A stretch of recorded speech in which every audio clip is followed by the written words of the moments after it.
The road stretched endlessly before him, slick from a light drizzle that caught the reflection of the dying sun.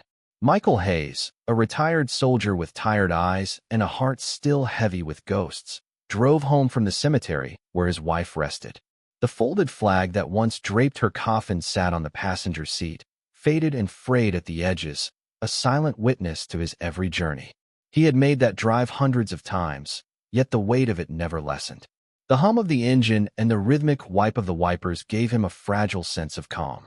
But tonight, the world felt colder, the kind of cold that seeps into a man's bones and reminds him he's alone. A pair of headlights appeared in his rearview mirror, distant at first, then steady, then closer. A police cruiser. Its presence didn't alarm him at first. Old habits told him to keep his speed steady, to follow the rules. But the car stayed behind him, mile after mile, matching his pace, its high beams slicing through the wet night. A flash of red and blue tore through the dark. Michael sighed, checked his mirror again, and slowed the car to a crawl before pulling onto the shoulder. The rain had stopped, but the air carried the scent of damp asphalt. He turned off the engine and waited, hands resting on the steering wheel. The cruiser door opened with a metallic creak, and from it stepped a young officer. Tall, lean, and walking with the swagger of someone who believed the uniform made him untouchable. Officer Rick Daniels approached the driver's side, the gleam of authority etched into every arrogant step. "Evening," the officer said, tapping the window. "License and registration." Michael rolled the window down halfway. "Evening, officer. May I ask the reason for the stop?" Daniels gave a half smirk. "You ask a lot of questions for someone who can't even keep his lane straight." Michael frowned slightly. "I didn't drift.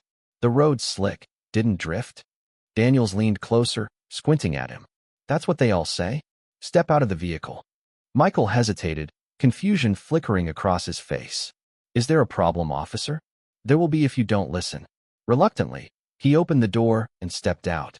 The cool air hit his face, carrying the faint echo of crickets in the field nearby. Daniels circled him like a predator sizing up its prey. "Retired military, huh?" the officer said, glancing at the old veteran's ID visible in Michael's wallet. "What was it, Army?" "Marines." "Army," Michael replied quietly. Daniels chuckled. "Figures. You all think the world owes you something because you wore a uniform. That patch on your jacket doesn't mean a damn thing now. You're just another washed-up old man playing hero." Michael stood still. The words hit him harder than he expected, but his expression didn't change. He'd faced worse. Men shouting threats in languages he couldn't understand, the sound of gunfire echoing across desert plains. But this was different. This was home. Daniels continued, his voice dripping with mockery. "Pretending to be some kind of patriot, driving around like you matter. Let me tell you something. The only thing that matters now is who holds the badge, not who held the rifle." He stepped closer, close enough that Michael could smell the faint trace of cologne mixed with arrogance. The officer reached into the car without permission, snatching the worn ID from the dashboard. "What's this? Military ID?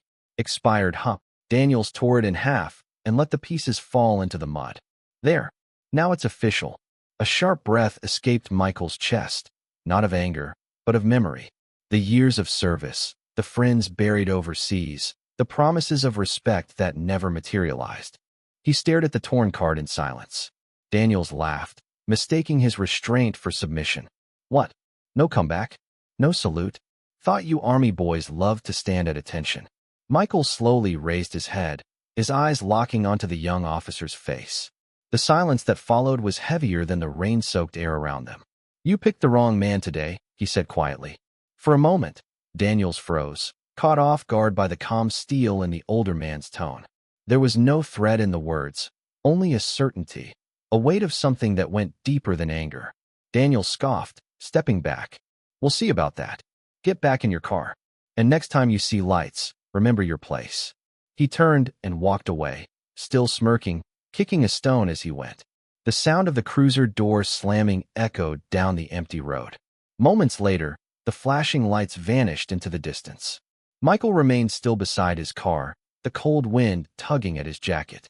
The torn pieces of his ID lay half buried in the mud, glinting faintly under the moonlight. He crouched down, picked them up carefully, and slipped them into his pocket. His face was expressionless, But something inside him had shifted. Not rage, not vengeance, but a quiet resolve. He got back into the car, started the engine, and pulled onto the road again. The hum of the motor filled the silence, but it couldn't drown out the echo of that encounter. He drove home through the dark, the headlights cutting a thin path through the mist. Every mile between the graveyard and his doorstep felt longer than the war zones he once crossed. Behind him, the road disappeared, but the memory of that stop would not. Somewhere deep inside, he knew this wasn't over. The humiliation burned quietly, not for what had been said, but for what it meant. The uniform may have come off years ago, but the battle had simply changed its shape. And this new war, the one fought with lies, power, and prejudice, was about to begin. As he turned down the final road toward his house, thunder rolled across the horizon. The first drops of rain began to fall again, gentle at first, then steady. And as the storm gathered behind him, Michael Hayes drove forward, unaware that this night, this single stop on a lonely road, would ignite a fire that would expose everything rotten beneath the badge. The storm outside faded, but the one building in Michael's life had just begun. The confrontation was over, but the war was not. The clip began like any other shaky phone video, grainy edges, a hand that trembled just enough to betray nerves, a slice of street caught between mailbox and feed store, but what lived inside those frames would not let the town forget.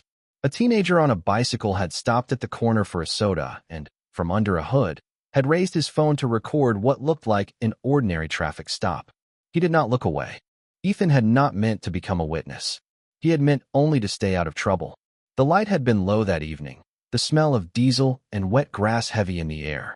He saw a cruiser pull behind an older pickup, the kind that held a life inside its dents, and an officer step out. Ethan shrugged, set his phone on record, and watched. On the phone, the scene was mundane at first. A man with a scar above his ribs standing calm by the truck, hands open, a torn dog tag shining faintly in the dim.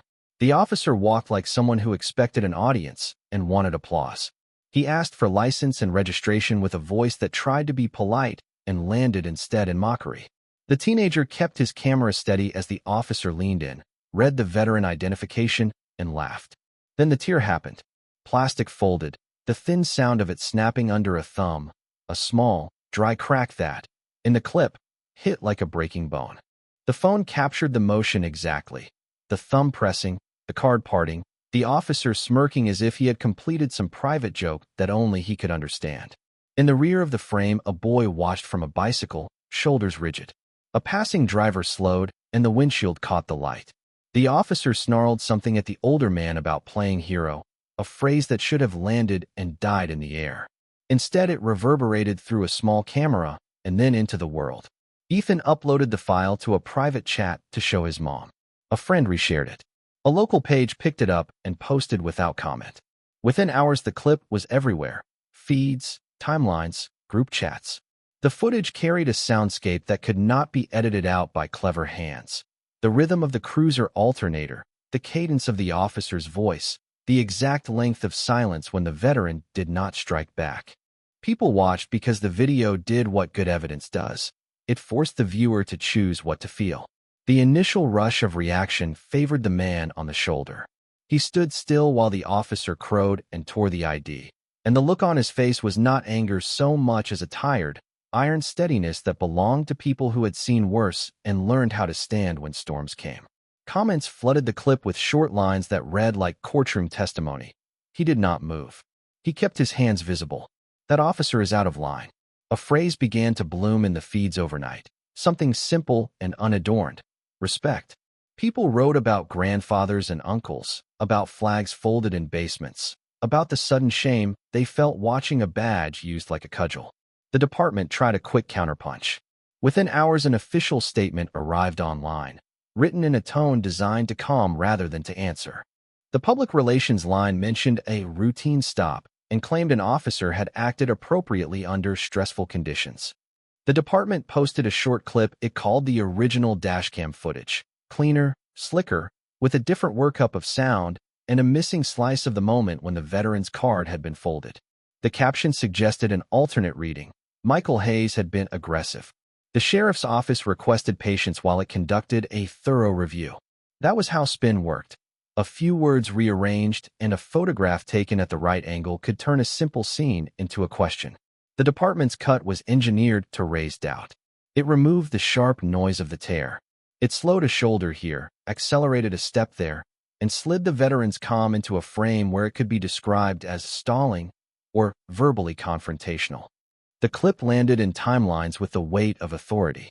Viewers who trusted uniforms felt reassured. Others smelled the scent of manipulation. Sarah Bennett watched the streams with a face that did not waste emotion. She read the comments like an analyst reads a field map. The lawyer moved faster than the department expected. Her fingers tapped commands into a secure line while she called Ethan's mother on her phone and asked about the file. The mother answered with a tremor and a tidy firmness. She had saved everything. She had backups, and she had no appetite for becoming the kind of person friends warned about. She gave the clip, the timestamp, and the boy's number to Sarah. Sarah archived the master copy with an expert notification and then placed a second copy in a hardened container Noor had recommended. Noor, the digital forensics specialist, ran checks while Sarah triaged the initial legal steps. The files told a story that was resistant to lies because of details, shadow angles, alternator pitch, the exact sun line across the water tower that matched a public camera feed.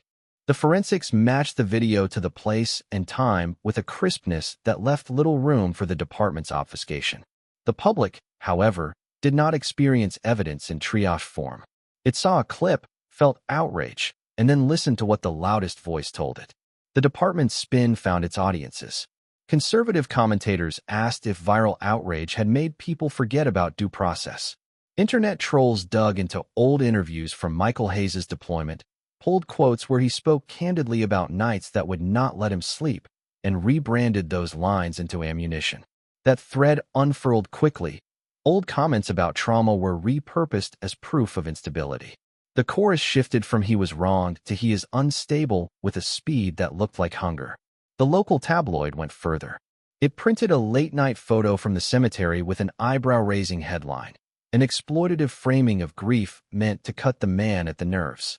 The image was grainy, the caption coy. The piece spoke of a possible emotional state and implied that a visit to a grave could serve as a precipitating factor for threatened behavior. It was journalism that fed on weakness and sold speculation as fact. The headline spread as quickly as the footage had. For Michael Hayes, grief and memory, two private burdens, had been weaponized as public doubt. Yet the public reaction was not uniformly bleak. When the raw clips circulated in communities with military ties, veterans and their families rallied. Small, quiet groups of people arrived at Michael's doorstep with casseroles and folded flags. Stories crept in through friends of the ways Michael had quietly helped others. A neighbor whose pipes he fixed, a kid he chaperoned at the band concert, a woman whose tire he changed at dawn without telling anyone. Those small acts contrasted with the department's polished narrative. The more people who spoke, the more the clip felt like a revelation rather than an isolated incident. Sarah took a simple, unshowy stance and then moved. She could see the department's playbook unspooling, create doubt, offer alternative footage, suggest instability, ask for patience. She filed a request for the original dashcam file and drafted a preservation letter demanding all digital records associated with the stop, dash, bodycam, radio logs, and any internal messages. The move forced the department to respond or to fail publicly. She also contacted the journalist who had first amplified the mirror archive and arranged a brief embargo in exchange for verification. Release would come only after Noor confirmed the clip and after a careful chain of custody was logged. Meanwhile, the clip continued its life. Ethan's recording met 1,000 forks in the social stream and 1,000 voices in the comments. People offered up legal advice in threads, made donations to support Michael, and planned small vigils. The phrase "the old soldier who fights with truth" surfaced in a few posts and took off like a breadcrumb that found many mouths. A retired sergeant from another state sent a message that read, "You keep your head. We will keep yours clean." That kind of solidarity has a sound that no spin can quite drown out. Late into the night, as the feeds refreshed and the numbers climbed, a notification lit Sarah's phone. The state paper had asked for comment.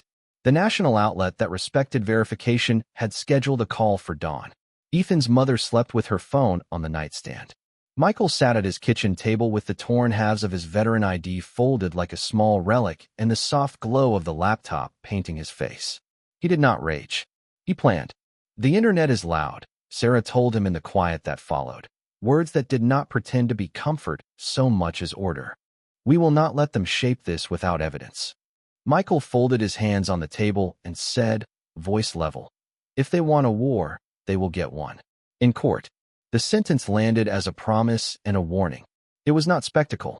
It was a declaration of method, not pure fury but a legal pressure, a long work that would force processes to show themselves honest or rotten.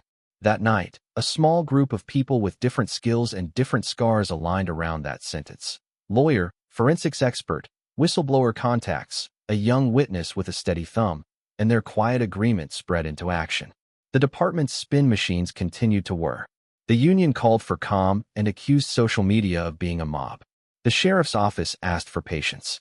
The national chatter made the evening look like a war of narratives. But under that noise a ledger had begun, a chain that, when assembled, would be harder to argue away than rhetoric. The clip, small and unedited, would be the hinge on which a larger story swung. It would not be enough on its own, but it would be the spark that refused to die. Michael watched the night deepen and felt the old war drums not as a summons to violence, but as the rhythm of paperwork, subpoenas, and hearings. The fight would move from the roadside to conference rooms and courtrooms. It would demand patience in the face of a department that knew how to use days as cover for rot.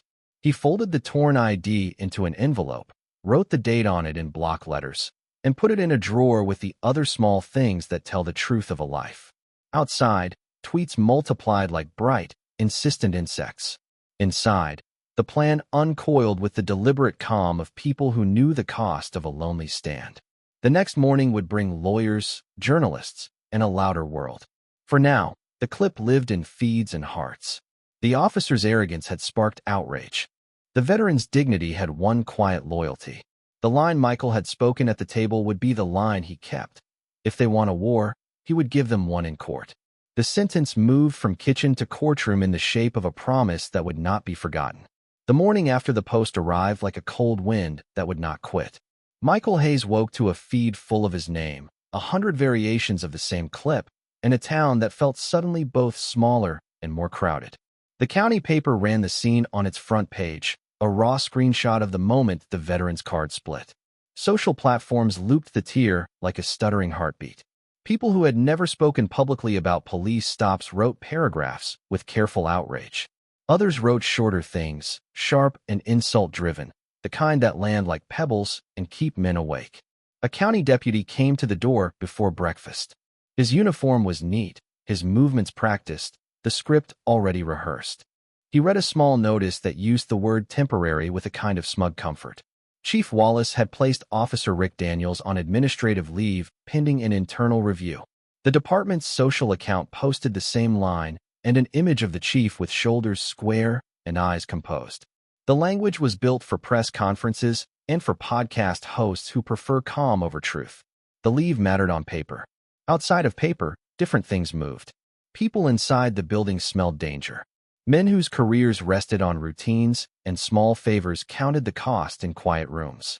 There was a feeling like a machine rearming itself. The chief's leave announcement solicited sympathy within his circle. It also signaled panic. The mirror had cracked. In the days that followed, a different current ran under the surface. Public statements multiplied. The sheriff's office said it supported an independent review. The union called for patience and reminded citizens that officers face danger on every call. The department issued a release with the phrase "due process" repeated like a charm. That phrase had a job. It bought time. While the public debated, while feeds hotly argued fact against spin, the department began to assemble an answer. The answer took the form of paper and pixels.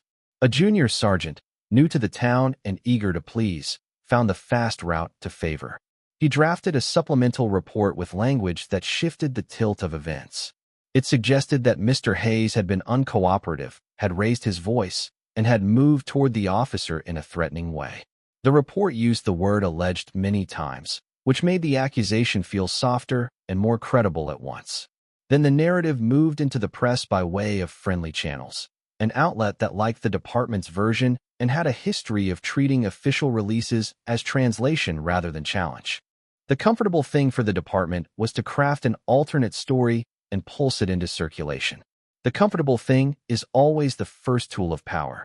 For a few hours, the clip that had sparked outrage met counterclaims that smelled like strategy.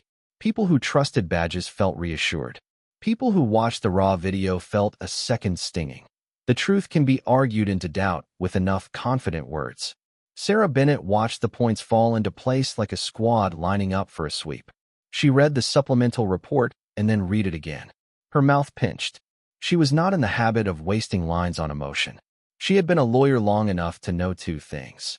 Institutions protect themselves, and small acts of fabrication are often visible to anyone who looks at the ledger. She also knew that the press can be a friend if fed with the right facts, and an enemy if forced to run on rumors. The first sharp move from the other side came that week like a cold snap. Michael received a notice that an officer had filed a complaint against him for resisting arrest. The charge read crisp and official in the file: resisting a lawful order. A clerk had stamped it within hours of the department releasing its dashcam cut. The timing was tidy and intentional. A fiction began to thicken into the outline of a trial. The department's message machines began to push a new script. A friendly station ran a piece that hinted at veteran instability, at the difficulty of reintegration, and at the need for compassion for both officers and citizens. Someone found old interviews where Michael had spoken about late-night wakefulness, about waking at the sound of phantom mortar fire. Those quotes moved into a context built to harm. The friend of a friend research that lives under the internet's skirts dredged up photos from decades-old ceremonies, took them out of sequence, and placed them where they could be quoted as proof of volatility. The tactic was familiar. Take a human being's complex history and lay out selected parts as if they were a total portrait. Tabloid pages did worse. One Morning delivered a cheap spread with a photo of Claire's headstone and a headline that pretended to be journalism. The piece used grief like an accusation. It spoke of visits to the cemetery in tones that meant to suggest obsession. The article threaded innuendo under its paragraphs. A smear that targeted the dead is efficient in a way that feels obscene. Michael read it at the kitchen table and felt all the old muscles open at once. The small, private wounds that live under a man's skin. He sat silent. The grief that had been a quiet companion grew loud under the tabloid's words. Old hurt rose because pain remembered the smell of hospital antiseptic and the shape of hands that had once been warm. There was a weight in the house like a held breath. The charge of resisting sat on file like a new bruise. Sarah arrived that afternoon without fanfare. She had made the choice to come by the back door, hat low, eyes quick. She entered the kitchen and looked at the table where the torn halves of the veteran ID lay, and she did not ask for an explanation. Her work had taught her that men broke in many ways, and that often the best first response was steady organization. "Let them try to frame a man who kept his hands in view," she said, voice plain. "They put a charge on file so they can change the conversation." Michael stared at the window for a long time. The light fell away, becoming the color of old paper. The room listened. "It hurts," he said, the confession small and true. "It is supposed to," Sarah replied. "They will aim to unmoor you. They will throw questions at the public until the public grows tired." She paused and put a hand on the stack of documents. "They do not want a courtroom with witnesses and exhibits. They want an empty room full of words that look like facts." A silence folded between them. Outside the pecan tree through a late breeze. A neighbor's dog barked and stopped. It felt as if the whole block was holding shape. The first hearing arrived on paper in a 3-day notice. A magistrate calendar listed a preliminary arraignment. The prosecutor's office filed papers that suggested urgency. The language inside the documents moved swift and crisp like a blade. The accusation of resisting required a bail decision, and the chance to shape narrative before discovery could expose the department's edits. Sarah read the filings twice. She made a phone call, and then another. At the end, she put a small stack of evidence on the table and sat across from him like a soldier beside another. "They are trying to drown you in noise," she said. "We make them choke on their own lies." Those words, breathe in, fierce, were the map of what came next. They functioned like an order as much as a promise. Michael felt something settle inside him. The chaos did not disappear. The smear pieces did not erase the memory of the card ripping under a thumb. The life he had lived in uniform did not vanish because someone with rank wanted to twist a moment. Across the next days, the town experienced a flood of carefully placed stories. The prosecutor, Lance Daniels, quietly moved papers through channels that keep things moving in a specific direction. He had been a small star in the county legal circuit and had connections that made doors open. A linked source noted the relationship between his last name and Officer Daniels. That detail seemed small until the rest of the map lit up with family ties and shared dinners and favors that run like a town's hidden infrastructure. Sarah leaned across and tapped the file where the prosecutor's own public calendar showed a dinner with a police captain around the time the department first learned of Ethan's video. That dinner mattered not because a prosecutor ate with a cop, but because it built a network that made the idea of neutrality shakier. The system was not a single rotten apple. It was a basket of apples that had been tended to the point that rot looked normal. The defense began to collect witnesses. Neighbors came forward and spoke to reporters about the man who had fixed a broken fence at night, who had cut lawns for an elderly woman without being asked. A pastor described him as steady and gentle. The retired sergeant from 2 towns over sent a message promising to appear if needed. Small acts of kindness stacked into a counterpoint against the department's edits. But the pressure did not stop. In the weeks that followed, the department's media machine found new material. Old therapy notes, private and never meant for public consumption, found their way into a freelance blog. The author claimed that psychological readiness to serve could explain an overreaction. A cousin of someone from a distant unit wrote comments that became quoted as if they were placed by experts. The strategy worked in the way these things do. Smear enough, and the public splits into camps that defend their prior commitments rather than search for truth. The newspaper with Claire's photo printed another piece the same week. This one used the word unstable in a headline. The article quoted a local person who said he had seen Michael speak loudly once at a funeral and framed it as evidence. The old wounds opened again. Michael felt small under the onslaught. Where rage might have once risen hot and loud, his response tightened into a different shape. Method. That sharpening was not denial of pain. It was a decision to convert grief into a ledger, dates, times, witnesses, and backups.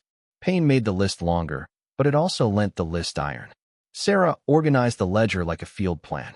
She took each media smear and each department claim and wrote beside it the data point that would test it. When they accused him of moving toward the officer, she created the time clock logs. When they suggested his mental state made him dangerous, she collected medical records showing ongoing care, long-range stability, and a doctor who would testify to fitness. When the tabloid used Claire's visit to the cemetery as frame for speculation, Sarah wrote a short brief on decency and law to journalists that read like a warning. By then, community support had hardened into a small shield around his house. A retired firefighter who used to share coffee at the diner sat on the porch each morning. A woman who ran the bakery left parcels at the gate. People who had brushed past Michael for years found reasons to stand in public. Their presence was not a parade. It was a steadying rhythm of witness. The arraignment day came with a sky that looked like high glass. A line of cameras waited. Reporters circled with pens and small recorders like predators. The prosecutor set out his charges with a voice meant for radio. The magistrate took the papers, read the state's suggestion of probable cause, and set bail terms that did little to burden Michael. That mattered in small ways.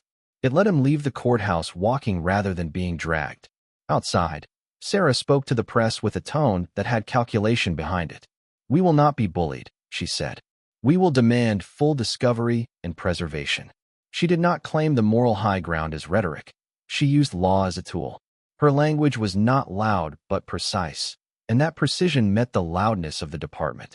After the hearing, a file slipped under their door with the worst of the noise inside. An anonymous leak of a scrap of a report that accused Michael of instability and suggested his service record might be embellished. It had no signature and a scrawl that implied more than proved. It was the kind of thing that a swamp uses to poison water. Michael read it and folded the paper into a pocket. He put his hand on the torn ID that lay like a small, stubborn map on the table. He felt the ache and the fatigue, but also the small, Clear focus that comes when a man decides he will not spend his life carrying fear like a sack. Sarah checked the calendar again and closed the folder with a soft sound.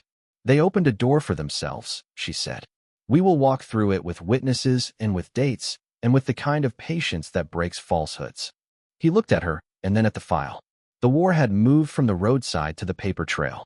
The enemy had not been a single man. It had been a system that reshaped truth to protect itself. If the system believed it could bury voices with spin and leaks, they had underestimated one stubborn thing: the slow, accumulative power of evidence paired with a few people who refused to look away. Let us make them choke on their own lies, Sarah said, eyes steady. Michael nodded. The sentence landed not as bravado, but as a plan. The world outside hummed with argument. Inside the house the ledger waited: names, times, camera stamps. The work ahead would be long, and cheap smears would come harder. The cost of what had happened would not be without consequence. But an old soldier had not folded. He had chosen a place to hold ground, and the town would see whether the law could be made to match the light. The living room turned into a field station. Sarah cleared the table, set a laptop on a stack of casebooks to keep the fan cool, and opened 4 windows side by side. Ethan's raw video played in one pane. The department's polished cut ran in another. A still from the tower's public camera sat in a third, each frame stamped with server time. In the fourth, a spreadsheet weighted with columns labeled second, event, audio note, shadow, and source. Michael watched from a chair near the window with the envelope that held the torn veteran ID resting on his knee. Alvarez stood guard on the porch, eyes tracing the street with a patience learned in deserts that had no fences, nor joined by video call. Her face washed in the glow of a second monitor, voice composed as she began to read the files like a medic reads a scan. Sarah tapped the spacebar. The raw video advanced to the moment Rick leaned in toward the mirror rattling on the truck's door. Sarah froze the frame and drew a digital line along the officer's forearm, nor overlaid a shadow angle from the tower still. Numbers appeared, clean and sharp. 1721 to 1724, nor said. Notice the forearm shadow lengthened by 1.5 degrees in the raw clip. That matches the sun slope. In the department cut, the same movement appears at 1914 with a shadow that should not exist at that minute. Sarah typed the numbers, then clicked to an audio view. A band of low frequency sat like a dark river across the bottom. She circled a notch where the tear should have sounded. Alternator whine holds steady here, she said. In the department version, the whine jumps up after the pause, not before. That is a splice. Nor layered the 2 spectrograms and drew a thin red bar across the section that had gone missing. 9 seconds, she said. Then 6 more later. This is not drift. This is removal. Sarah moved to the department clip, slowed it to quarter speed, and watched the join lines shudder where frames did not quite touch. She jotted a note for the motion. Visible edit between 1910 and 1916, inconsistent with real time and with tower feed. She slid to the tower still and tapped the timestamp. At 1923, the brake lights on the cruiser flare, she said. The department clip places the tear before that flare by nearly 10 seconds. The public camera disagrees. Michael kept silent. He knew those seconds better than anyone at the table. He had felt the pull of time at the shoulder the way a man feels the pull of a rip tide that does not look like a rip at all. Sarah opened the dispatch log they had pried loose through a request that required 3 phone calls and 1 sharp letter. The log showed Rick calling in the stop at 1903 and clearing at 1928. She wrote those times on a yellow sticky and pressed it to the screen beside the tower still. She circled them with a pencil and set the pencil down like a chalk line at a doorway. Nor pulled up the cruiser GPS heartbeat that a source inside City Hall had sent through a quiet channel. Pings dotted a map along Oak Bend. A gap sat like a missing tooth precisely at the minute the tear should have lived.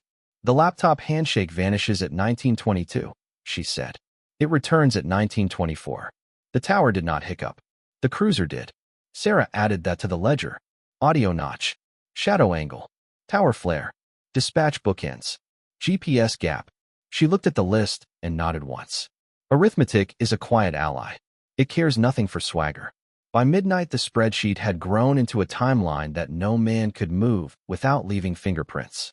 They built the motion to compel production of originals, to preserve all raw dash and bodycam files, radio traffic, internal messages, and device logs. Sarah wrote with a calm hand, laying facts in a line rather than in a blaze. Nor attached a short affidavit explaining the methods used and the way the Sun does not take orders from a press office. Sarah printed 3 copies and slid them into a blue folder. She placed the folder by the door with her keys. "First thing," she said. "No delay." Morning brought a courthouse with windows that reflected the crowd as a blur. People gathered at the steps, some with signs, some with phones, some with faces that looked as if they had not slept and did not regret it.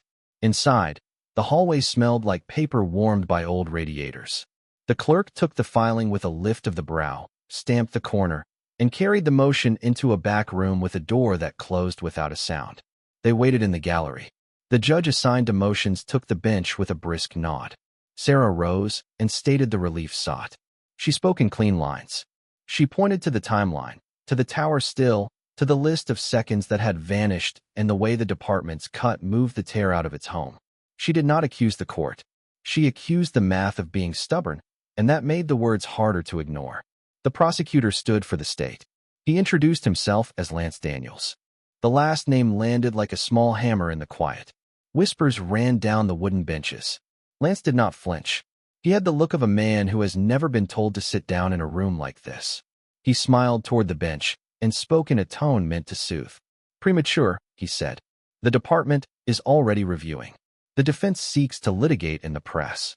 We ask the court to deny and to trust the process." Trust the process traveled through the room like a draft. Sarah did not look at Michael. She kept her eyes on the bench.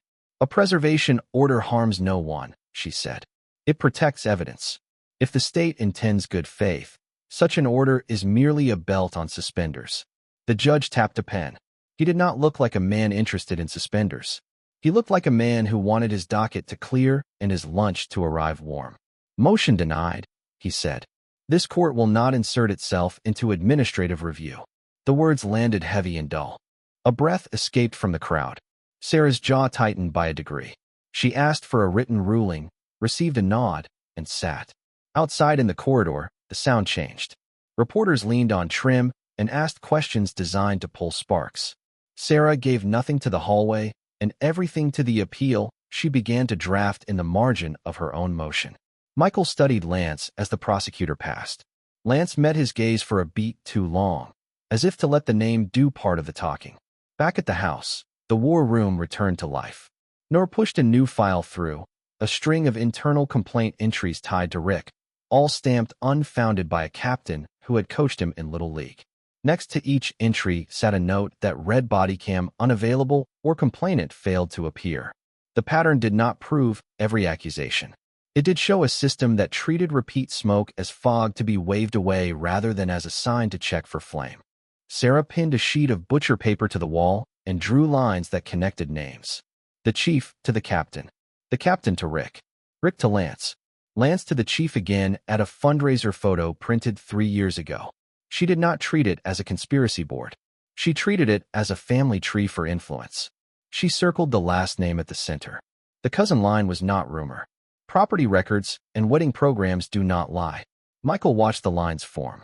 He had believed for a time that this was one man with a badge and too much swagger. The paper said otherwise. A single officer does not learn how to move 9 seconds without someone ranking above him showing where the scissors sit. Sarah filed an emergency motion for reconsideration and a request to move venue based on conflicts that would make the proceeding look like a house judging itself. She wrote with the same simple letters she always used. She listed relationships, decisions, and the denial of preservation. She included a copy of the fundraiser photo and the internal complaint log, not as spectacle, but as context that any reasonable reader would consider a pattern to at least be noted. The reconsideration came back swift and negative. The change of venue request was set for the following week. The first judge did not want his name on a preservation order that suggested the state might do harm. This is how a system protects itself without saying so. It calls delay prudence. It calls proximity coincidence. It calls a cousin a wall, not a bridge. The denial hurt. It also cleared a kind of fog. Michael no longer saw a single uniform on a dark road. He saw the way a town can build a cushion under bad behavior. The judge had not called him a liar. The judge had called this not the court's problem. That sentence has broken more men than some prisons. Nor sent one more piece of evidence that afternoon that shifted the air in the room again. She had received a copy of the Water Tower server admin note from the night of the stop. The line showed an access request from a device registered to the department's media officer, time-stamped 30 minutes after Ethan's clip hit a local page. The request did not pull the frame. It looked, then left.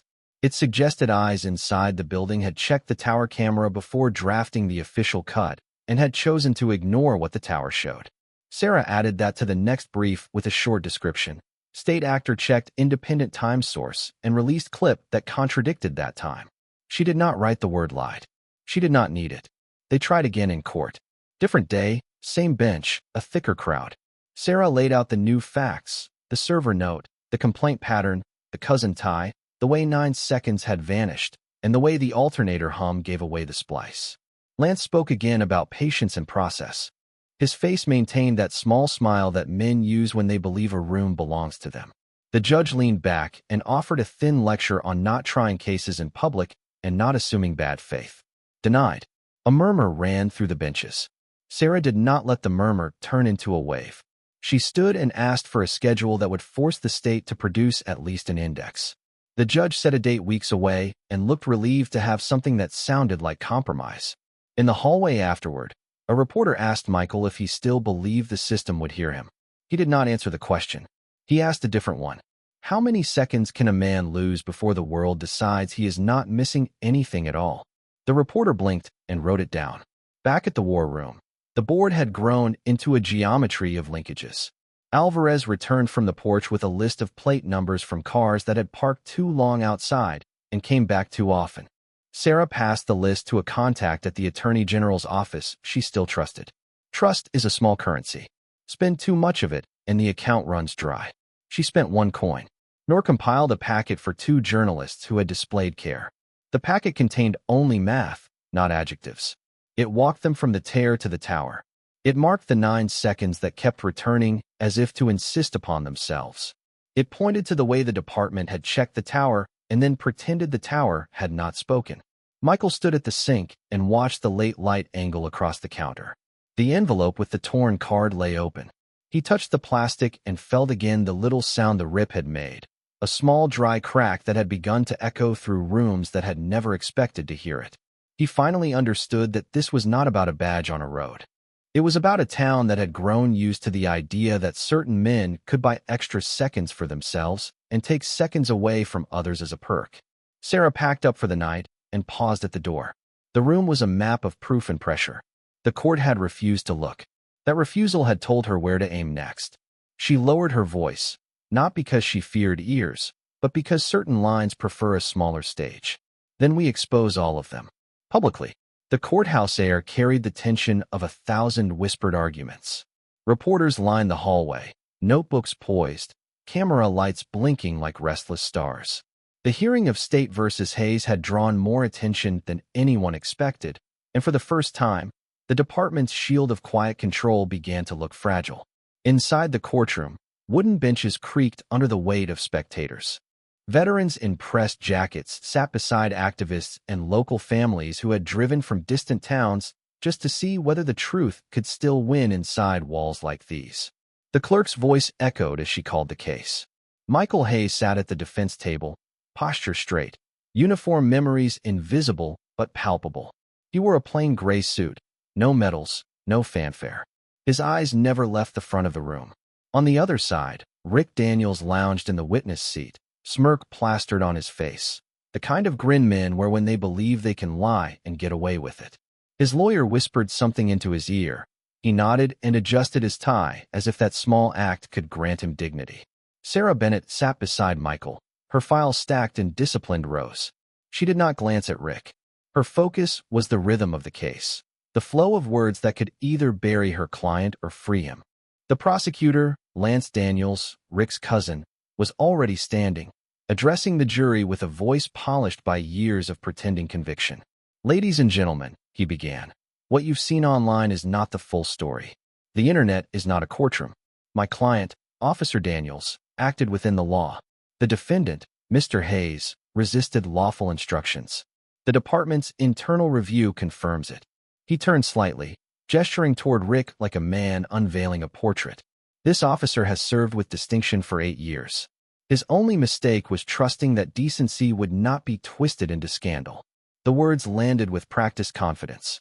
But the juror's eyes flickered toward Michael, who sat motionless. Calm. His stillness had become his armor. When Sarah rose, the room's energy shifted. Her tone was controlled but edged with quiet fire. 8 years of service does not excuse 8 seconds of abuse, she said. And the truth cannot be edited, even if the department tries. Lance objected, citing improper insinuation. The judge allowed the objection, warning Sarah to stick to facts. She nodded once. Facts are all we have left, Your Honor. The first witness called was Ethan, the teenager who had recorded the video. Nervous but determined, he told the court exactly what he had seen. How the officer mocked the veteran, how he tore the ID, how the older man never raised his hands, never shouted, never resisted. The prosecutor tried to rattle him, questioning the distance, the camera quality, the adrenaline of youth. But Ethan stayed steady.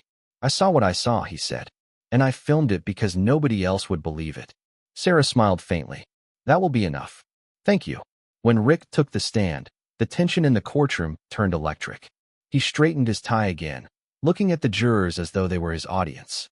His voice carried the same fake authority that once worked on the roadside. The defendant was aggressive, he said smoothly. He refused my commands. For my safety, I had to take control of the situation. By tearing his veteran ID? Sarah asked. Rick smirked. He shoved it in my face. It was disrespectful. A ripple of murmurs spread across the gallery. Sarah leaned forward. Are you telling this court that an old man, standing still with both hands visible, was a threat to your safety? Lance rose again. Objection, argumentative. Sustained, the judge said, though his expression showed fatigue. Sarah let the objection sit, then paced slowly before the witness box. Officer Daniels, can you tell us what time the incident began? Rick hesitated. Approximately 7:15. Sarah clicked the projector. On the screen appeared the timestamp from the tower camera, 7 hours, 21 minutes, and 46 seconds. Are you sure? Because this footage, taken from a city-owned camera, says otherwise. Would you like to change your answer? Rick's jaw flexed. Maybe the clocks were off. Sarah took one step closer. Every clock? Yours, the tower's, the dispatch log, and the GPS in your own cruiser? Rick's smile faltered. It's possible. Technical issues. Michael sat silently, eyes fixed on him. For a second, Rick glanced back, and something in that look, the quiet steadiness of the man he'd tried to humiliate, made him shift in his seat. The courtroom air tightened. Sarah pressed the advantage. You claim you acted with respect. Yet in your own department's report, you wrote that the defendant, quote, needed to be reminded of his place. Is that correct? Rick shrugged. Figure of speech. Sarah turned toward the jury. A figure of speech, ladies and gentlemen, to remind a veteran who served this country of his place. The silence that followed was absolute. Then Rick leaned forward, eyes narrowed, words dripping contempt. Old men like him should stay in retirement homes, he sneered. The world's moved on. Michael's eyes rose slowly, steady and cold. Men like me built the ground you stand on, he said quietly. The words didn't shout. They didn't need to. The jury watched as Rick blinked. Once, twice, his false confidence cracking for the first time. Even the judge's gavel couldn't mask the energy that shifted in the room. Lance moved to object again, but his voice faltered. Public opinion had already begun to tilt. Reporters exchanged quick looks. One of them began typing furiously. Sarah saw it happening. The moment when dignity defeated arrogance without a single raised voice. She returned to the table, opened her folder, and placed a sealed envelope beside her notes. Inside was the ace she had kept hidden, an anonymous leak she'd received the night before. It was a file compiled by a whistleblower, hundreds of pages of internal misconduct reports tied to Rick Daniels. Complaints dismissed, videos buried, witnesses intimidated. Patterns of racial profiling so consistent they could form a template. Sarah had verified enough to know it was real. She waited for Lance to finish his closing volley of empty righteousness before she stood again. Your Honor, she said, the defense requests permission to submit new material for judicial notice. Lance frowned immediately. On what grounds? On the grounds of truth. A murmur rolled through the crowd. Sarah approached the bench and handed over the folder. The judge flipped it open, eyes narrowing as he scanned the first few pages. Where did this come from? An anonymous source, Sarah replied. But its authenticity can be verified by internal case numbers, the same ones already in evidence. Lance's voice shot across the room. This is a stunt. The defense is trying to poison the court of public opinion. Sarah turned toward him, calm as stone. Public opinion doesn't need my help, counselor. It's poisoning itself with your lies. The judge looked uneasy, caught between law and outrage. This is a regular procedure, he said. Sarah nodded. So is justice in this town. Before the gavel could strike, the courtroom doors burst open. Reporters flooded in, cameras flashing, microphones raised. Someone shouted, "The file's online." Phones lit up across the benches as journalists confirmed what Sarah already knew. The whistleblower had uploaded the entire archive to the public. Every complaint, every redacted report, every time Rick's name had been shielded by his cousin's signature. Chaos followed. Spectators rose to their feet, shouting questions. Lance slammed his papers down. The judge barked for order, but the noise drowned him out. Rick's face drained of color as the realization hit. Sarah leaned toward Michael, voice barely audible over the uproar. The truth's out now. They can't bury it again. Michael nodded once. His hands rested on the table, steady as ever. For the first time in weeks, the scales no longer felt rigged. As bailiffs tried to clear the aisles, cameras captured everything. The officers' panic, the prosecutor's fury, and the calm figure at the defense table watching it all unfold. By the time the gavel struck again, the hearing was no longer about one man accused of resisting arrest. It had become a reckoning. The courtroom descended into chaos as headlines exploded across the world. The leaks named not just Rick, but the department's chain of command, every officer who had signed off on corruption. Outside, sirens wailed as media trucks surrounded the courthouse. Inside, one sentence hung unspoken in every mind. The system was about to fall apart. The story broke out of the courtroom and spilled across the country like a siren that would not shut off. By dawn, anchors on opposite coasts read the same lines with different voices, and each voice carried the same shock. An officer's boast recorded in a diner, a chief implicated by his own shadow, a department caught with a doctored cut. Comment sections turned into war zones. Church basements and barber shops filled with the sound of people replaying the rip of a plastic card, as if it were a national anthem sung wrong. In the middle of that noise, a single message slipped into a reporter's inbox at the state capitol paper. The subject line carried no flair. Mirror storage index. The reporter, a patient woman named Talia who had learned to smell real heat, opened it and found four things: a vendor name, a server path, a file naming scheme, and a list labeled orphan segments, unpropagated. Every line pointed to a place that was never meant for daylight. Talia leaned back in her chair and studied the last detail twice. The phrase unpropagated was bureaucratic camouflage for something larger. She called a source at City Hall who owed her a favor. The source did not hesitate. They keep a buffer, he said. A private mirror where bodycam uploads land before they make the official hop. No one cleans the mirror. It just fills. That is where the sick lives. He lowered his voice then. Careful. The chief's brother sits on the vendor's board. Talia knew better than to rush. She called Sarah Bennett at noon and asked a question that was more like a hand extended over a river. If there were a place where the past had been stacked and mislabeled, would you know what to do with it?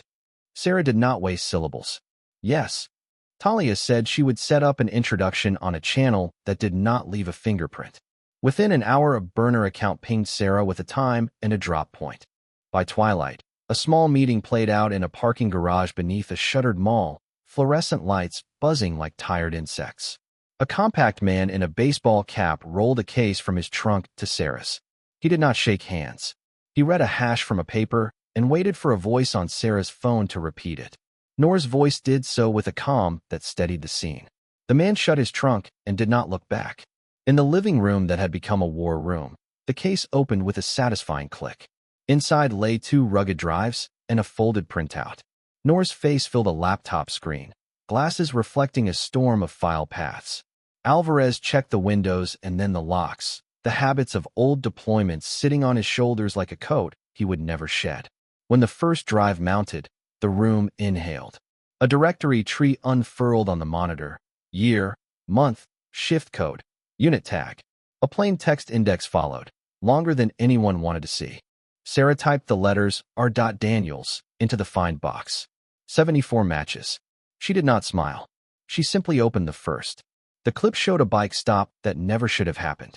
A young man pedaled slowly, backpack tight to his shoulders. The cam caught a voice like a hook. "Where are you going at this hour?" No answer was good enough. Hands spread.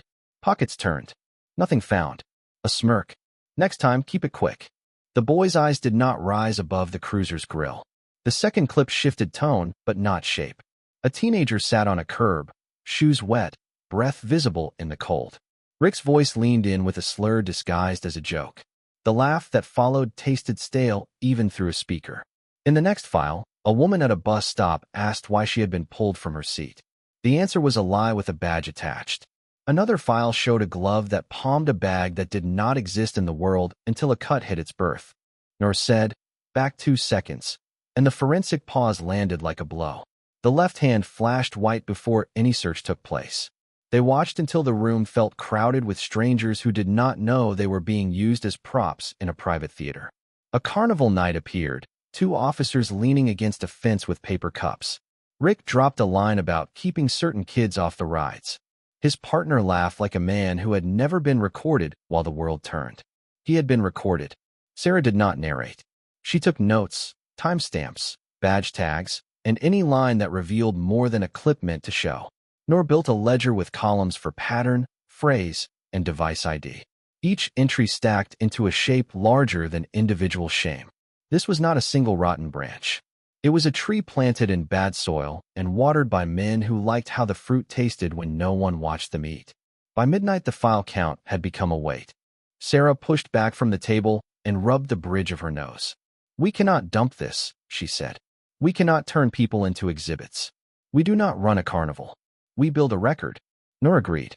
She suggested a strategy that treated the archive like evidence, not entertainment. Select 10 clips that proved practices, blur victims by default, pair each with a transcript, and release them through 3 outlets at once to deny any one source the power to bury. Michael stood a little apart, eyes fixed on a still frame where Rick's hand hovered over a console, ring glinting as he tapped a cradle switch. That small heel of the palm aligned to the minute when a gap appeared in the cruiser's laptop heartbeat. He had once learned how easy it was to make a radio go dark long enough to miss a shelling. He knew the same confidence had found a new home in men who called a pause a glitch and moved on with smiles. The whistleblower had included a second map item on the printout, a list of query strings used by the media officer to search the mirror. The lines ran banal until they did not. Complainant 2021-04. XX failed to appear, bodycam unavailable, high-risk PR. One query had checked the water tower server 2 hours after Ethan's clip first spread. The tower log showed the look. The department release ignored it. Sarah drafted a letter to the Attorney General's office that did not accuse so much as document. She appended extracts, hash values, and a verification protocol any lab could repeat. She did not send the footage. She sent the index and the math, nor packaged a digest for the 2 journalists who had earned trust. Each digest included a warning about faces. No victim would be exposed without consent. By morning, the city rubbed its eyes and began to split into new categories. People who had believed always, people who finally believed, and people who would never believe anything that asked them to admit a man with a badge had done harm for sport. The Mirror archive existed now in whispers that moved faster than official statements. The mayor promised cooperation. The union spokesman called the reports smears and warned against trial by feed. He had used those words before. They sounded thinner now. Sarah and Michael met the whistleblower one more time, not for footage, but for context. The man explained the ritual. Each shift, each unit, each device dumped its memory to the mirror. Some made the next hop to the state system cleanly. Others snagged on mislabels, timeouts, or manual interventions that looked like convenience. No one at the top asked why. The mirror grew, and with it, a private history of the city's bad nights. When the 10 clips went live, they did not scream. They showed. A pair of hands cuffed for attitude. An officer laughing after a search that found nothing. A rookie told how to write the words furtive movement so a judge would nod. A man asked why the stop lasted 40 minutes and was told, because I can. The transcripts alongside had no adjectives. Time, words, action, the kind of layout that lets a reader build anger without being instructed to feel it. The reaction was immediate and wide. Past complainants recognized themselves through the blur and contacted Sarah's office. A retired dispatcher sent an affidavit about the night Rick's laptop heartbeat had died. A tech in the state lab confirmed that the alternator wine in the department's cut had been filtered with a notch that matched consumer software. Amateur work dressed as authority. The chief issued a statement that used the word context 4 times. The word rolled off the city like rain on the mirror of a windshield. The vendor tried a statement that separated the company from the content. A reporter asked why a board seat listed the chief's brother by name. The vendor stopped taking calls for a day. When it resumed, it did so with a lawyer at the line. Pressure built in places that could not ignore it. The Attorney General announced a task force to pull the mirror into custody. The state auditor served notices for contracts signed under a program that rewarded stops with bonuses paid out of stability funds. A thin line connected those funds to federal grants. The thin line began to thicken. The threats returned, nastier and more direct. Sarah received a message in the afternoon that read like a boot pressed lightly against a door. Counselor, you have a family. Consider that. A different message floated through a burner account with a photo of Michael's porch. Alvarez added cameras and sat awake through the night like a sentry. The local patrol cruised past twice without slowing. In the face of that pressure, the plan did not change. Sarah coordinated with civil rights groups to build support for witnesses, nor established a clean chain for any future additions to the archive. Michael began short broadcasts where he spoke in plain sentences about process, urging witnesses to contact lawyers rather than comment sections. Those broadcasts gathered eyes by the millions not because they were loud, but because they were the opposite. Calm moved like a new language through the feeds, and people listened. The pushback evolved. A friendly outlet aired an interview with a former training officer who suggested the clips were taken out of sequence. Nor answered with a breakdown that showed frame boundaries and hash continuity. Another commentator argued that the city would descend into chaos if good officers were dragged through mud. Sarah countered with numbers that showed complaints dismissed by the same 2 signatures for 5 years straight. The math did not shout either, but it did not yield. At a press conference, the mayor announced the creation of a public portal where citizens could check the status of old complaints. The announcement earned applause. The portal crashed within an hour. It came back online with a banner that read, "Thank you for your patience." The banner felt like a joke that no one wanted to laugh at. That night, in the war room, the 4 of them sat with the next decisions spread in front of them like maps. The archive still held years of harm. 10 clips had changed the wind, but a storm sat offshore. Releasing everything would drown people who had not asked to be known. Holding too much would let the department regroup. Sarah balanced the scales and ran a finger along the edge of the ledger. "If we release this," she said softly, eyes on the drive, "they will come after us." Michael looked at her, face steady, jaw set in the way of men who have decided something long before the room knows it. "Then they will have to catch him first," he said, meaning himself, and the sentence sat in the room like a line scratched into the dirt that he would not step behind. The decision that followed did not glow with drama. It clicked into place. Sarah drafted a second wave release. 3 more clips tied to specific policy failures, each matched to contract language and performance bonus memos. Nor prepared an explainer for the public that taught how to read a bodycam file without falling for cosmetic edits. Alvarez contacted a veterans group that had offered to serve as escorts for witnesses arriving at depositions. When the second wave hit, new voices stepped forward. A former academy instructor admitted on radio that recruits had been shown how to keep cameras situational. A city council member who had once bragged about tough policing called for the chief's resignation, then pretended he had always been a reformer. The union spokesman repeated lines about honor and sacrifice that sounded borrowed from a speech that never met a street.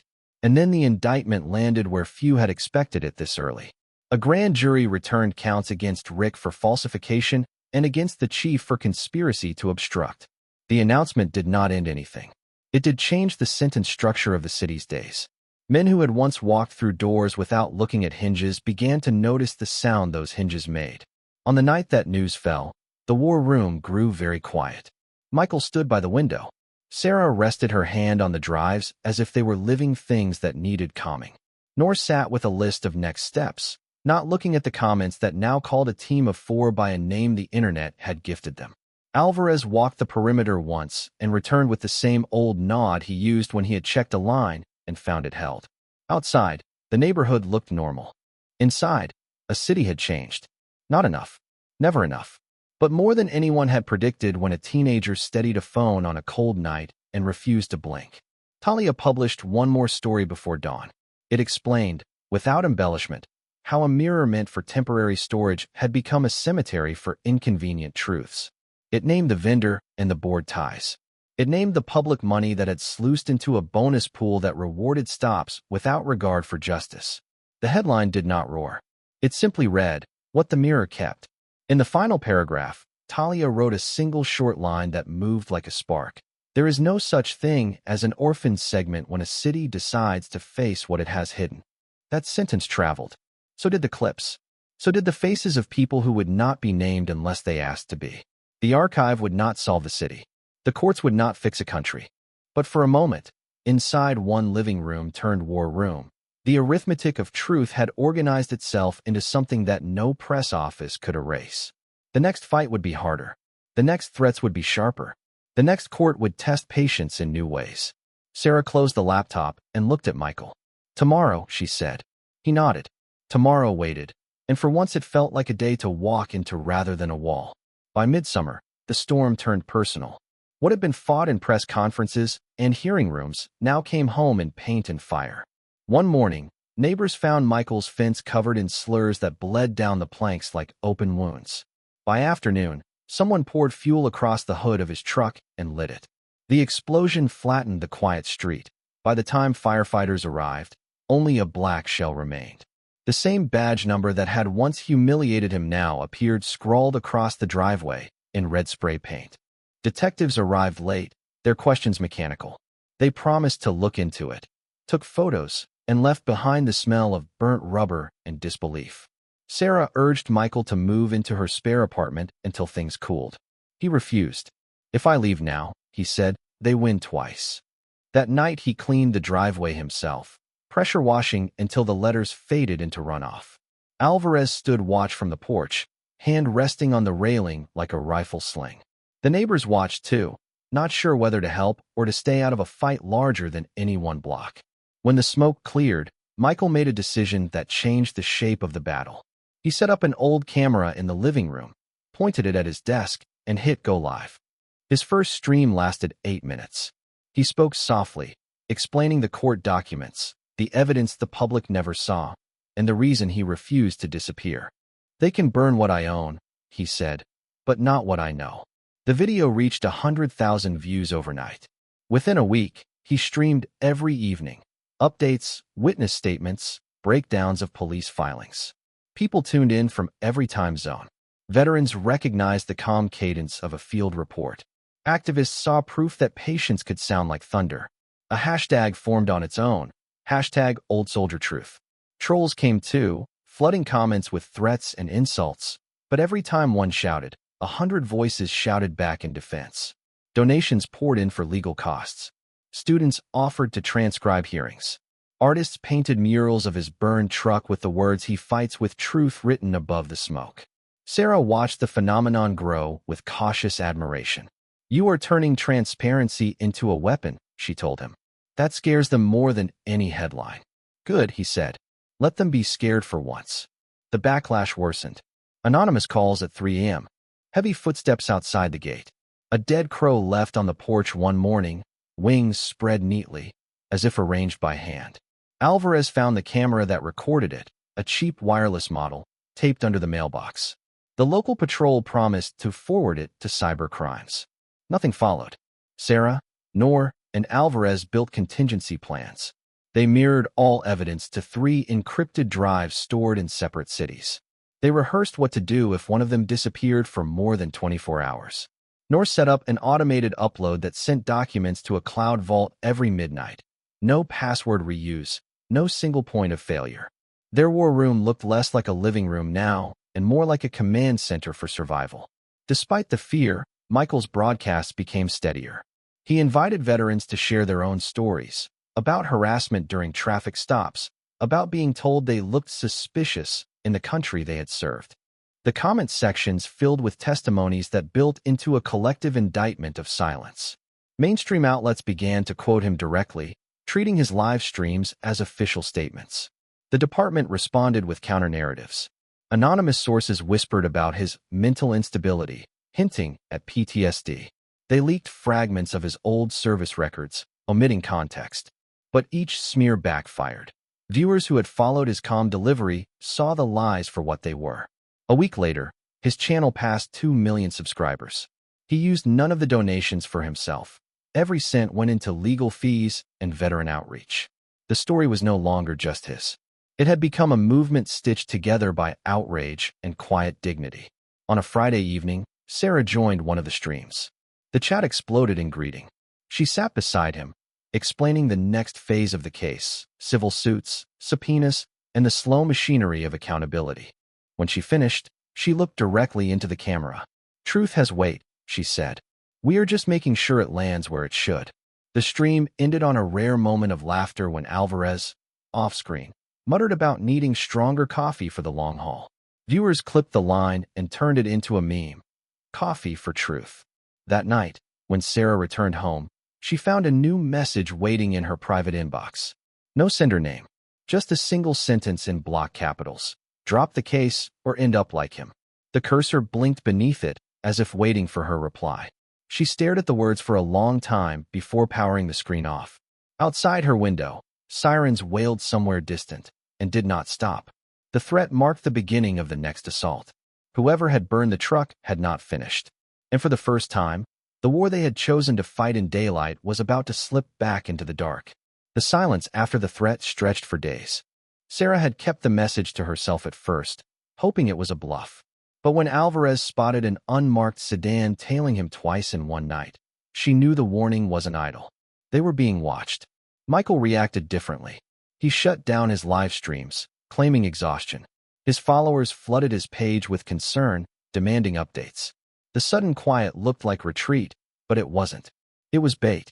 Behind the silence, Sarah and Michael built a plan precise enough to make their enemies confident. If the department wanted him quiet, they'd come close enough to see how.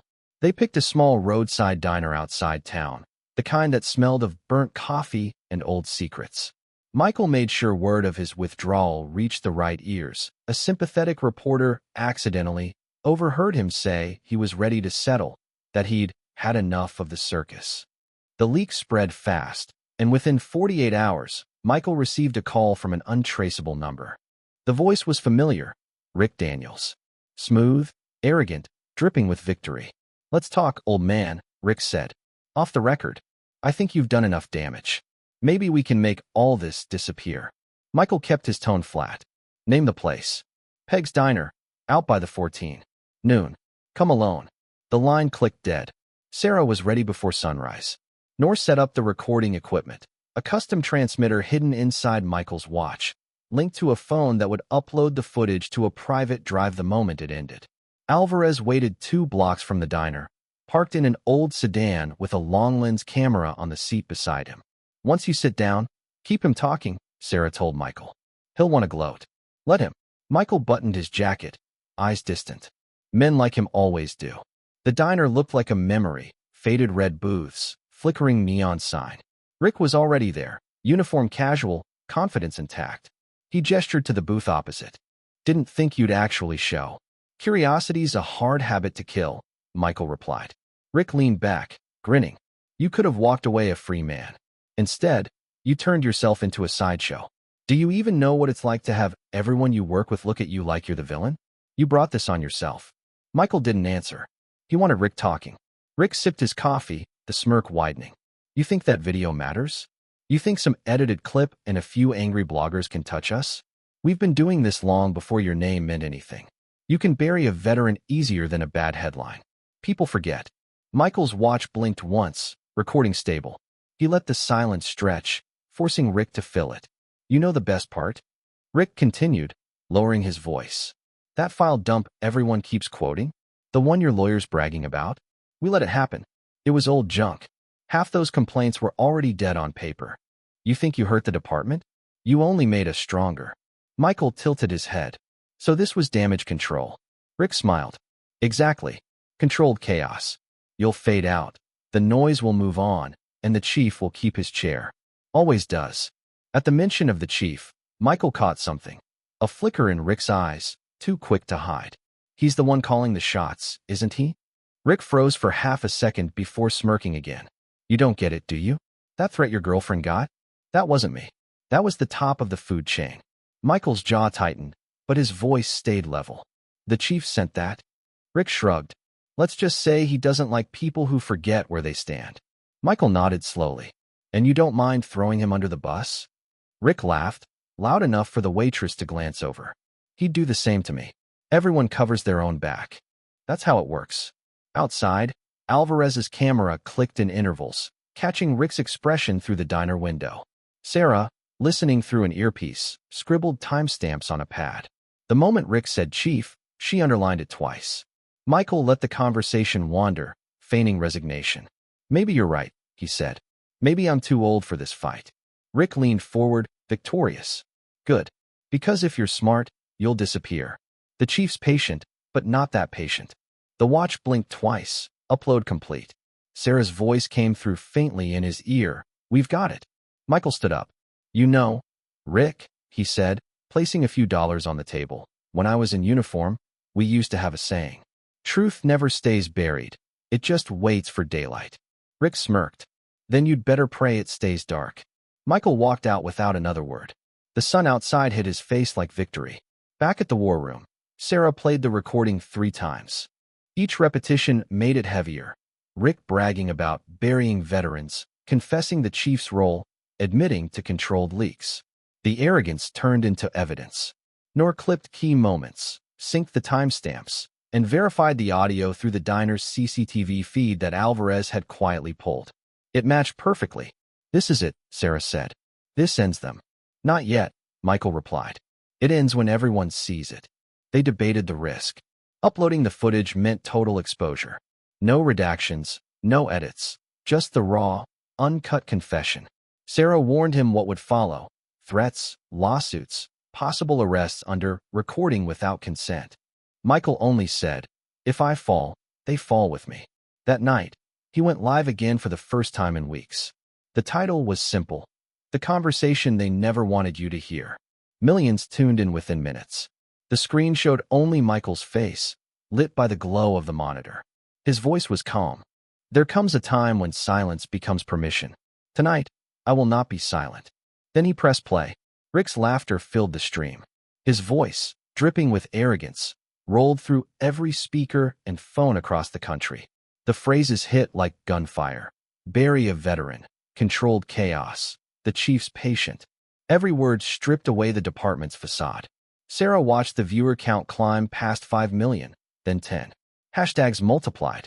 News outlets joined midstream, broadcasting it live. The internet became a courtroom without walls. Within an hour, the mayor called for an emergency session. The Attorney General's office released a statement confirming an ongoing criminal investigation. Reporters swarmed the precinct, demanding answers. The police chief was nowhere to be found. At 2 a.m., a new file appeared on the city's official site: resignation letters from the chief and 2 senior officers. No explanations, just signatures. Sarah turned to Michael. You understand what you've done, right? He nodded. I gave them their own words. Outside, the night filled with the sound of distant sirens and the flashing of camera lights. Inside, the war room glowed with the soft blue of a screen that refused to fade. The internet didn't just react, it detonated. By morning, every major network replayed the diner tape. Protesters filled the streets. And as dawn broke over the courthouse steps, an anonymous message landed in Sarah's inbox once more. This time, it read, he was only the beginning. The city awoke to unrest. From rooftops to courthouses, the chant rose like a tide. No more buried truth. streets flooded with people holding signs bearing Michael's name and images of veterans standing in silence. News helicopters hovered over intersections. Reporters wore masks to muffle the echo of their own voices over the crowd. By noon, the mayor addressed the city. In light of recent revelations, he declared, I am ordering a full and public investigation into the Hayes case and the conduct of the department. His voice trembled under the weight of a truth that could no longer be contained. Inside the courthouse, extra guards stood at every door. The hearing had been reopened, officially titled State of Jefferson versus Rick Daniels, but the crowd outside called it the reckoning. Michael arrived quietly, escorted by Alvarez and Sarah. Cameras flashed as they entered. There was no speech, no wave to the crowd. His silence had become the loudest sound in the building. Rick sat at the defense table, his smugness gone. The once confident smirk had twisted into something brittle. His lawyer whispered urgently, but Rick's eyes darted around the room like a man scanning for exits that no longer existed. Sarah's table was neatly organized, stacked with files, drives, and photographs. Noor's forensic reports lined up beside her notes. Every frame, every timestamp, every whisper that had been dismissed as rumor now sat in neat columns of undeniable proof. When the judge entered, the gavel's crack carried like thunder. This court recognizes new evidence submitted by the defense, he said. All previous testimonies will be re-examined. The prosecutor, Lance Daniels, stood with his tie slightly crooked, fatigue visible beneath his practiced calm. His voice cracked on the first sentence. Your Honor, this circus has gone far enough. The defense is manipulating public outrage to vilify officers who— Enough, the judge interrupted. I have seen the recordings. The court will proceed with witness examination. Sarah stood, every word precise. The defense calls Rick Daniels to the stand. A murmur rolled through the gallery. Rick hesitated but rose. He walked the slow path to the witness chair, hands tight at his sides. He swore the oath with a voice that quivered just enough for the microphones to catch. Sarah began gently. Officer Daniels, on March 21st, you stopped my client without probable cause. True or false? Rick's jaw clenched. False. Sarah tapped a key. The screen flickered to life, the diner video. His own voice filled the room. You can bury a veteran easier than a bad headline. The silence that followed was heavy. Even the judge looked down. Sarah waited before continuing. Would you like to revise your answer? Rick swallowed. That was taken out of context. Sarah advanced another clip. The uncut footage from the cruiser bodycam played. His words from months before, mocking, threatening, laughing. The timestamp aligned perfectly with the fabricated report. Noor's overlay showed the splice and the missing seconds. Context, Sarah said, does not change truth. Rick shifted, sweat tracing his temple. We all follow orders, he said quietly. Whose orders? Rick hesitated. The chief's. The courtroom gasped. Lance shot up. Objection, he's speculating. The judge's gavel struck hard. Overruled. He is testifying to his own actions. Sarah turned back. So the chief directed you to falsify evidence. Rick's voice dropped to a whisper. He said veterans like him were a liability. Said to make it stick before the election cycle. Every pin in the room stopped moving. Cameras clicked like distant gunfire. Sarah stepped aside. No further questions.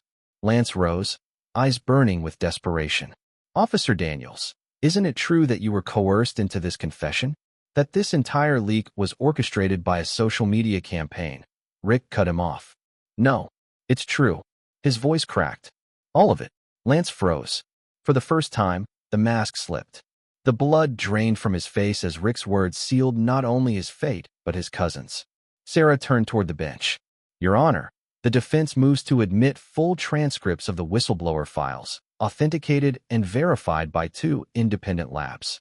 We request an immediate ruling. The judge adjusted his glasses. Motion granted. He looked at Rick. Officer Daniels, you are under oath. Do you confirm that your statements today are voluntary? Rick nodded weakly. Then this court will treat them as final. The prosecutor tried one last trick. Your Honor, he said sharply, this case is tainted by media interference. We move for mistrial on grounds of external pressure. The judge cut him off cold. You have the audacity to call transparency interference? Counselor, this court has tolerated enough manipulation. Motion denied. Applause erupted from the gallery before the bailiffs could restore order. Michael sat motionless, hands folded, eyes fixed on the man who had once mocked him on a roadside. He didn't smile, didn't flinch. His calmness had returned, not the calm of defeat, but the stillness of a storm that knows it has done its work. Sarah rested a hand on his arm. "It's over," she whispered. Michael shook his head slightly. "Not yet." When the verdict came, it was read slowly, each word cutting through years of corruption. Guilty on all counts: falsification, conspiracy, and abuse of authority. Rick was silent as the bailiff took his wrists and fastened the cuffs. The clink of metal echoed across the courtroom. Outside, the crowd erupted, chanting Michael's name. But he did not rise. His eyes drifted to the back of the room, where the flags hung motionless. Under his breath, he whispered words no one else could hear. "For every man they silenced, this is for you." Sarah glanced at him, understanding the weight behind the sentence. Outside, the cameras waited for a triumphant smile, a victory speech, something to mark the end of the war.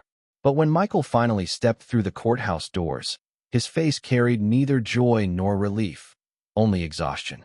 Reporters shouted questions. "Do you feel vindicated? What's next for you?"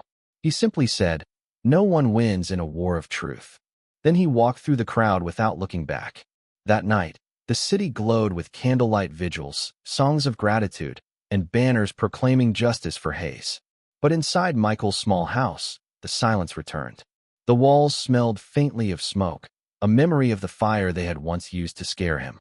He sat by the window, watching the reflection of flashing lights fade into the distance.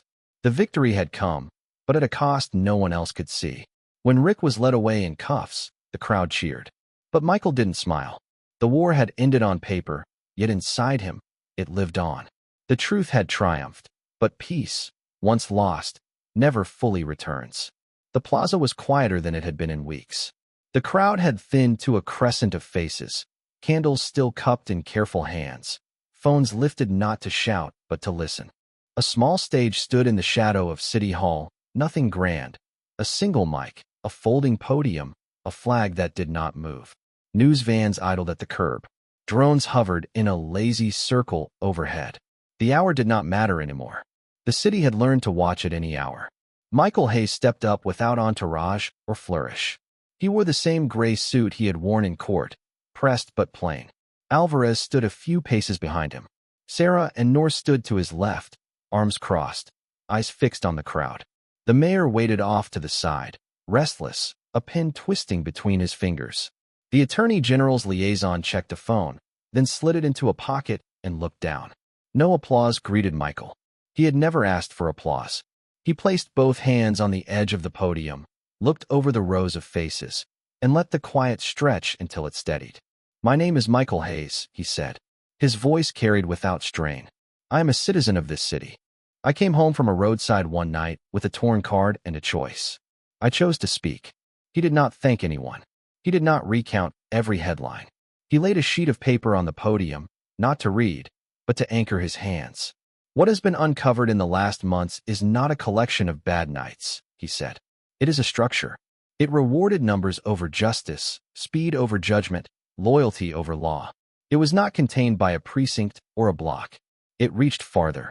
A television producer lifted a finger and counted his words as if they were beads.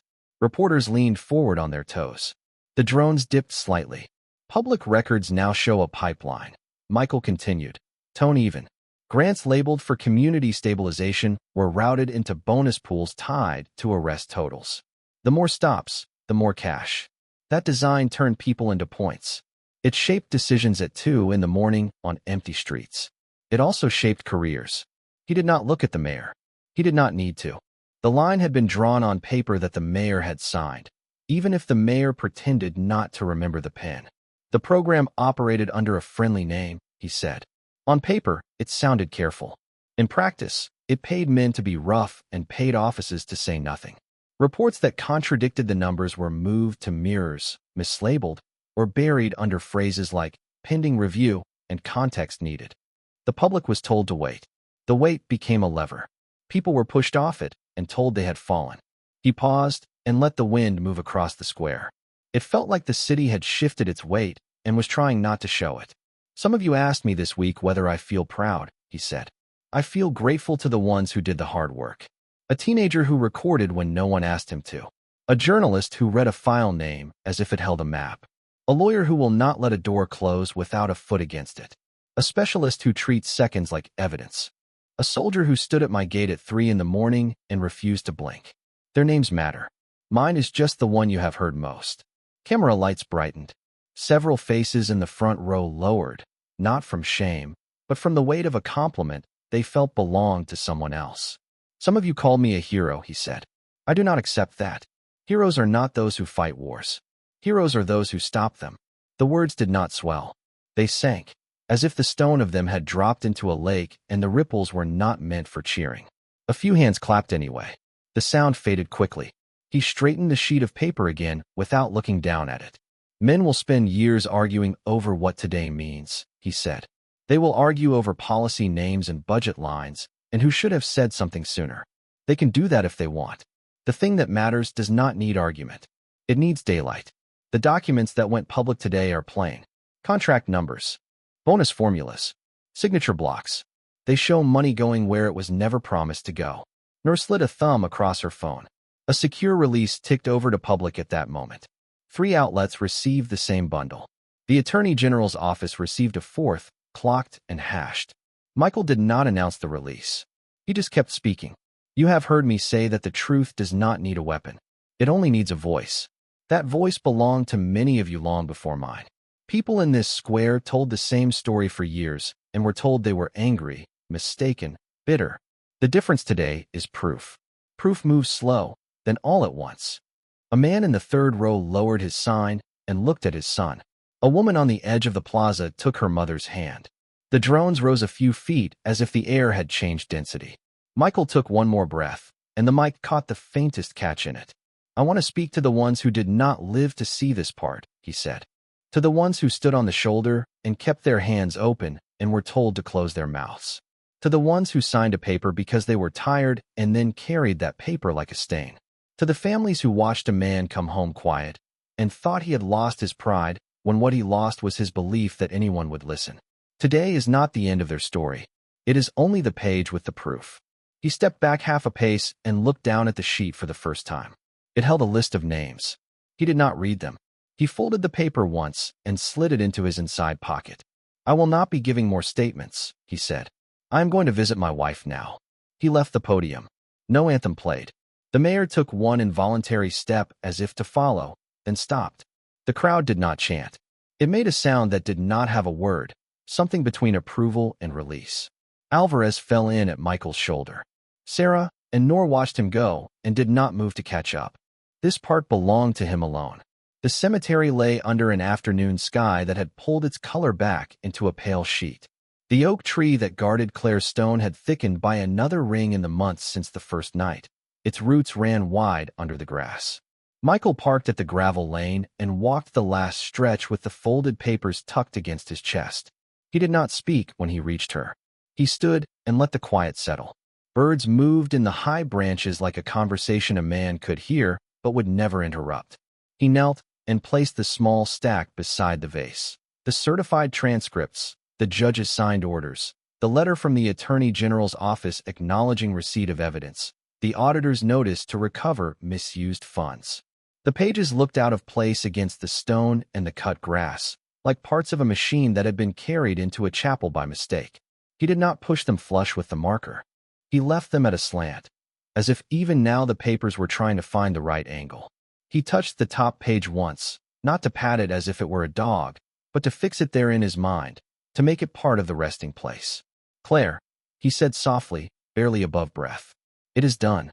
He did not tell her about the interviews he would refuse, the awards he would not accept, the book offers he would ignore. He did not need to. She had known him longer than the uniform. She had taught him the difference between a clean house and a quiet heart. He stood and wiped the small smear of dirt from his knee. The sky had cleared to a blue that felt almost false after weeks of weather that had matched the mood of the city. He walked back toward the lane without looking behind him. He had learned that some farewells do not need the extra glance. They do not become more real for being repeated. His phone buzzed in his pocket, the short, insistent vibration of a single message. He glanced at the screen. It was from Sarah. The video hit 50 million views. He did not laugh. He did not choke up. He allowed the corner of his mouth to lift. It was not exactly a smile. It was the look of a man who had set a heavy box down and found that his hands still remembered the weight. He typed a reply with 2 thumbs, slow and deliberate. Good. Let the record stand. The walk back to the car felt longer than the walk in. He closed the door and sat with the engine off, palms flat on the wheel. Across the lane, a groundskeeper adjusted a bunch of flowers at another stone. The man tipped his cap without looking over. It was a small courtesy, the kind that belongs to 2 people who understand the same rule. Be present and then be gone. On the drive home, the city offered itself in new colors. Storefronts had taped printouts of the auditor's notice to their windows as if they were talismans. Kids on bikes filmed themselves riding past the precinct with their fingers held up like small microphones. A muralist added another layer to the wall near the courthouse. A pair of open hands, empty, palms upturned, light falling into them as if they were wells. He passed the diner where Rick had bragged and watched a worker scrape an old decal from the glass. He passed the corner where Ethan had lifted his phone, and he saw the boy and his mother sitting on the curb with fries and a paper boat, leaning shoulder to shoulder in the tired way of people who have stayed up too many nights and do not regret it. Back at the house, the board in the front window was gone, the glass replaced. The faint scorch mark at the edge of the driveway remained. He had chosen not to scrub it away. It was not a shrine. It was a note to himself. They tried. He stepped inside to find the war room half dismantled. The butcher paper with its lines and names had been taken down and rolled into a tube. The drive sat in a fireproof box under the table, labeled with dates and hash keys. A mason jar of pecans from a neighbor rested beside them with a note, for the quiet days. Alvarez had left a thermos of coffee that still felt warm. Nor had taped a checklist to the fridge titled Afterlight. Each item a gentle instruction. Rest, walk, call, breathe. His phone lit again. News banners blazed with words he did not own. Hero, icon, reformer. He closed the screen. He poured a cup from the thermos and drank it standing, the heat moving into him with a dull comfort that coffee has when it has been made by someone who respects a morning. He stepped onto the porch. The street was not full of cameras anymore. A postal carrier waved from the far end of the block. The pecan tree threw a shadow that reached to the curb and then stopped as if it knew how long a shadow ought to be. The city would convulse again. There would be hearings, audits, resignations, indictments. There would be new names and old names. There would be speeches from men who had sat on panels and now claimed they had predicted this outcome all along. There would be people who would try to split the truth into parcels and sell it by the pound. That would be tomorrow's work for someone else. Michael leaned against the rail, set the cup down, and let the silence press close without turning sharp. The house did not smell like smoke anymore. It smelled like wood and a little like coffee and a little like the rain that had moved through the night. Across the digital plane, the recording from the diner looped on screens large and small. In a precinct 3 states away, a captain stared at that loop and thought about numbers that had made him feel strong. In an office in the capital, a staffer pulled an old contract and began to read it as if it were new. In a kitchen in a town no one could find on a map without help, a woman watched the clip twice and then deleted a draft apology she had been about to send to a man she had loved who had been stopped one night for nothing and had come home quiet. Night edged in. Alvarez's sedan rolled to the curb. He did not come in. He lifted a hand through the window and then drove on, a promise fulfilled in the simplest gesture he knew. Sarah texted once more, "Press wants you tomorrow." He answered, "No." She replied with a single dot, which between them meant good. He closed his eyes. The quiet did not feel like a trap anymore. It felt like space that had been cleared for a person to stand inside without flinching. Sometimes the truth does not need a weapon. It only needs a voice. Winter passed quietly, and the city learned how to breathe again. The noise that once filled every corner, sirens, chants, flashbulbs, faded into something softer, something that sounded like rebuilding. The reforms began not with speeches, but with signatures. Old policies vanished from the books. A new oversight board took form, staffed not by politicians, but by teachers, veterans, and families who had once been told to wait their turn. Across the country, other cities followed. Files that had slept in storage were reopened. Recordings long labeled missing surfaced on public servers. Departments quietly purged the same bonus programs that had turned arrests into statistics. There were apologies that sounded sincere and others that didn't, but they were spoken aloud, and that alone meant change had begun. Rick Daniels' trial lasted only 6 days. The evidence spoke louder than any defense. He stood before the same judge he had once called a friend and heard the sentence without looking up. The chief, once untouchable, followed him into the same gray system he had controlled for decades. No cameras were allowed at their transfer, but someone leaked a photo of them in handcuffs, walking in silence through a narrow hallway. The picture went viral for a day, then disappeared under the next wave of news. The country had moved on, but their names remained printed in history's small print, where shame tends to last the longest. Sarah Bennett didn't move on in the usual way. She turned her office into something else, a nonprofit called Echo Project. Its mission was simple: defend veterans who faced legal abuse, those who had served and returned only to be treated as burdens. Her inbox filled faster than she expected. Men and women from every state reached out, sending stories of wrongful charges, ignored complaints, or quiet humiliation in front of judges who had never worn boots in mud. She recruited Noor as her lead investigator and Alvarez as head of outreach. Together, they built a network that stretched farther than the city limits. Sarah stopped appearing on television after the first month.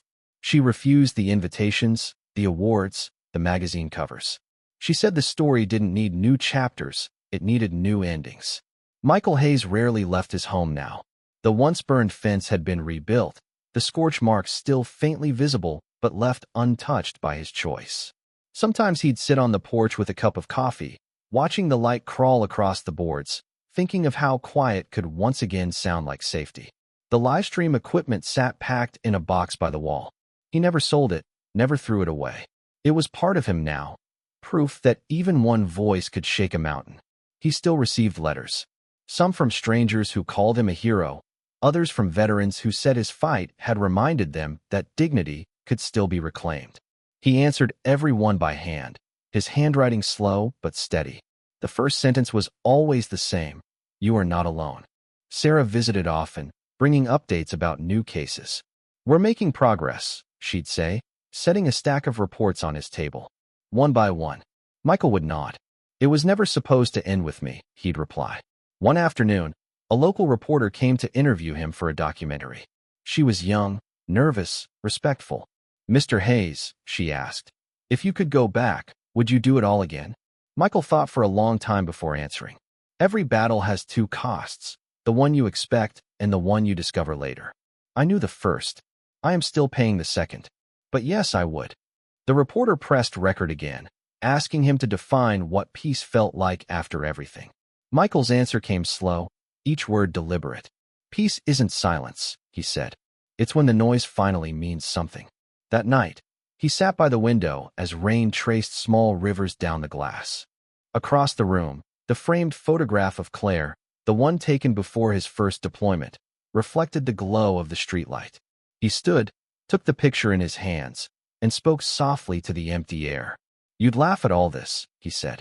"You always said I'd end up fighting some kind of war even after I came home. You were right, but it's over now." The next morning, he drove to the cemetery for the last time.